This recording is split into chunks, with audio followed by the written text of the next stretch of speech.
Well, joining me now is Bollywood superstar and UN Environment's Goodwill Ambassador for India, Dia Mirza. A real pleasure talking to you. Thank you for joining us this afternoon. So I see you made a Goodwill Ambassador back in 2017. What does that work entail? I'm sorry, I didn't follow your question. There's a lot of feedback on the audio. Sure. I see you made a Goodwill Ambassador back in 2017, so I just had to get a sense of what that work entails. Well, it primarily involves advocacy, bringing the science to the people and, really bridging the gap between science and civil society. There is so much science available today that helps us make better choices as human beings, and for too long that has not been accessible to civil society. And I think that the most important part of my work is to take that science to the people. What are you most proud of? I'm most proud of the Beat Plastic Pollution campaign. I think that it's brought about a huge shift. More people today recognize how terrible our choices of consumption in plastic have been, and how terrifying the production of plastics has been, and especially so much of the statistics that I think had not been accessible to people. You know, simple facts like there'll be more plastic in the oceans than fish by 2050. The fact that every 1 minute a truck full of plastic enters our oceans. There's just so much that I think more people know today than ever before. But I think the predominant part of the campaign was the awareness and understanding that most of this plastic that is produced annually, 50% of it is single use. And as human beings and as people, we can so easily refuse this plastic. And I think it's brought about big change. Even a commitment from our Prime Minister on World Environment Day saying that India would become single-use plastics free by 2022. I think that's big.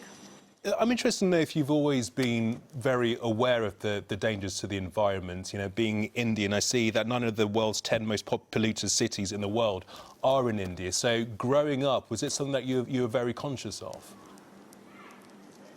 Absolutely. I was growing up in a city called Hyderabad. I was born in 1981.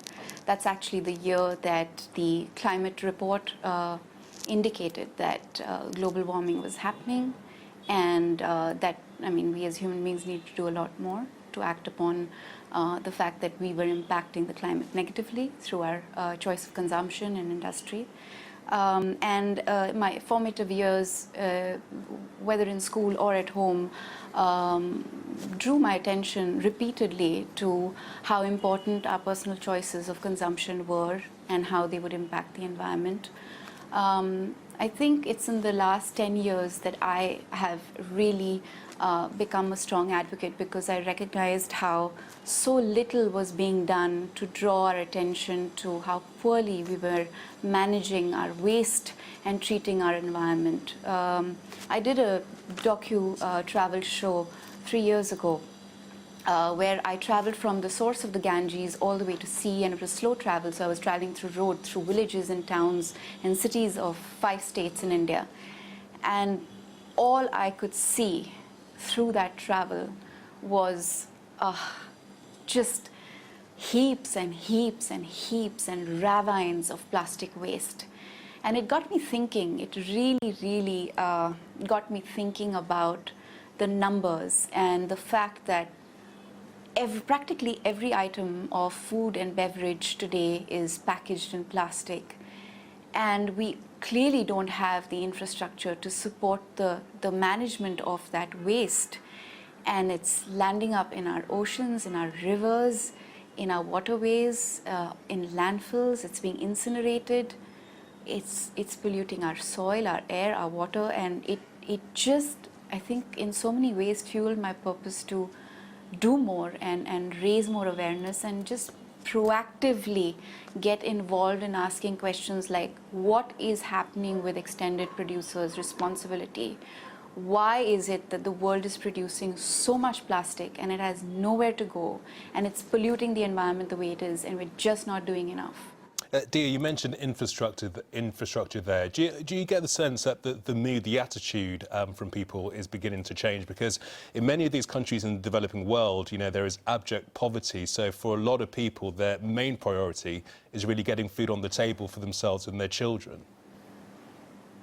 Oh, absolutely. I think a big part of the problem lies, especially in third world countries, lies in the fact that we have bigger problems and we perceive other problems as bigger problems. You know, we have malnutrition, we have a lot of issues, and I think that until and unless the world collectively recognizes that the first and the primary impact that we have on human health and all human securities comes from the environment, we are not going to change that attitude.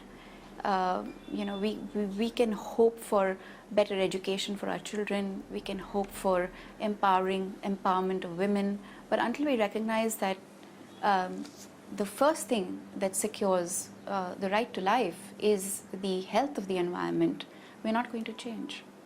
I'm interested in get your thoughts on Sky's Deep Ocean Life projects that quest to examine the impact of climate change and the plastic pollution in our ocean. I mean, when you first heard about that project, what was your initial reaction? I was very, very excited, and I think that this is an extremely effective way of helping people understand the magnitude of the issue. I've always used Baba Diem's phrase where he says that in the end we will protect only that what we love, and we will love only that what we learn about. And I think the Deep Ocean Rescue and the Sky Ocean Rescue campaign is one that will help people understand the magnitude of the problem, but also just learn to love our oceans that much more. And do you think there is so much more to learn about our oceans? Oh, absolutely. I think there's not enough understanding of how much the oceans impact and bring balance to our planet. There are millions of lives that are dependent on oceans.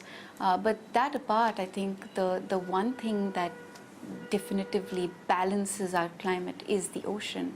And when we disrupt the balance of the ocean, we are, increasing our risks every day. I'm sure you're well aware of the global walkouts that took place amongst some school children protesting, trying to raise awareness about the issues of the dangers facing our environment. Is that something that you would welcome, something that you would support? Oh, absolutely. I'm a big fan of Greta Thunberg. I think, my God, her voice is so powerful, and the fact that she's really, really compelled the world and children across the world to come together and initiate and be part of the global movement, Climate Strike. I think it's absolutely fantastic. But I also think that it's children who are going to use their voice more effectively now than perhaps ever before. And I'm most certain that governments and policymakers and industries will be compelled to listen to these voices, because we do not have a choice. We have to act on climate now. Yeah, and just a final thought from you. I mean, there will be people who will be watching this right now who will say, that they have to prioritise whether it's, going to work, putting food on the table for themselves or their children, as I mentioned earlier on, or doing other things. I mean, what would you say to them about the importance of getting involved in saving the environment? I think every one of us has the power to make a difference. I think our personal life choices can contribute significantly towards that change, whether it's the choice we made in the food we eat, by reducing our consumption of meat, by going vegan or being mostly vegetarian, by refusing the use of single-use plastics. I mean, saying no to simple things like a plastic bag, a plastic straw, and just drawing our awareness in our everyday consumption patterns. And then, of course, if you want to do more, you can support organizations that conserve and protect the environment. You can lobby and get governments to pass better laws and improve their jurisdiction. There's a lot of good that each one of us can do, but yes, I think that change can start with every individual, and we're all capable of making a big change by just making the right choices. And Dia we have Mirza. access to those options. Sure. Dia Mirza, actress, environmentalist and the UN Goodwill Ambassador, really appreciate you talking to us this afternoon. Thank you very much. It's a pleasure, thank you, and thank you for doing what you're doing. The Deep Ocean Live series will broadcast live news bulletins 300 metres underwater. Join us beneath the sea on Monday the 18th, Tuesday 19th and Wednesday the 20th of March.